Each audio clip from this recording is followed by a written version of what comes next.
Welcome to Stupid State Stories, where we complain about government incompetence so you don't have to.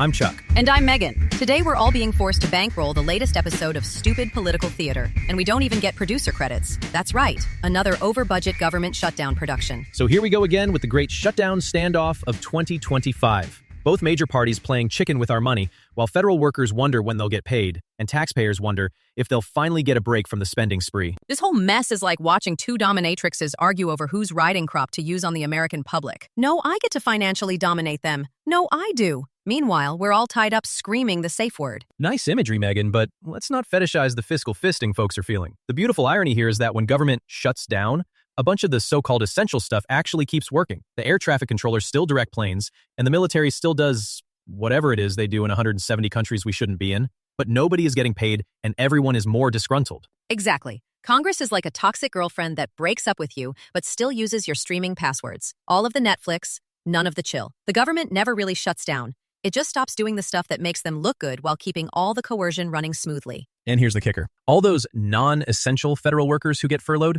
they almost always get back pay. So we pay them twice, once to not work, then again for the work they didn't do. It's the only job where you can get paid for a vacation you didn't want. The really hilarious part is this whole shutdown drama is completely distracting from the actual financial apocalypse looming over us. While Democrats are turning basic government housekeeping into hostage negotiations, and Republicans are trying not to displease the orange man, we're sitting on a rapidly engorging $37 trillion in debt. That's like arguing about who gets the last of the shrimp cocktail while the Titanic's sinking. If you ask me, this shows exactly why we need to get important things like air traffic control out of politics entirely. Other countries that move their ATC systems to private corporations have better technology, stable funding, and no shutdown chaos. But Congress keeps choosing dysfunction because they love having another lever of control over us. Of course they do. Control is their whole business model. Can't have people voluntarily organizing things without politicians getting their cut. It could be argued that these shutdowns are one of the few times Congress is doing its job. Refusing to fund the government is the primary way the minority party can actually check the excesses of the executive branch and the majority party. It's not great,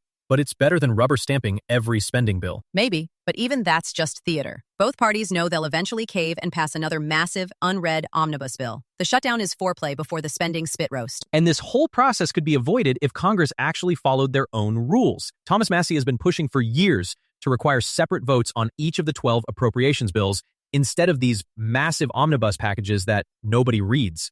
It's actually established congressional procedure, which both wings of the uniparty ignore because they both love hiding pork in impenetrable, multi-thousand-page documents passed at midnight. They're hiding the pork all right, but the penetration is real. So of course they ignore it. Separate votes might mean a modicum of accountability. Can't have voters knowing which specific Congress creatures added funding for their pet projects, or which ones voted to study the mating habits of endangered snails. Transparency is like sunlight to a vampire when your entire existence depends on darkness and confusion. And the debt ceiling debate that usually accompanies these shutdowns, that's like a drunk negotiating how many cases of Four Loko they're allowed to buy before passing out. I'll only spend another $1 trillion, I swear, while the national credit gets maxed out faster than a Tijuana ATM card. You know what the best solution is? Keep it closed.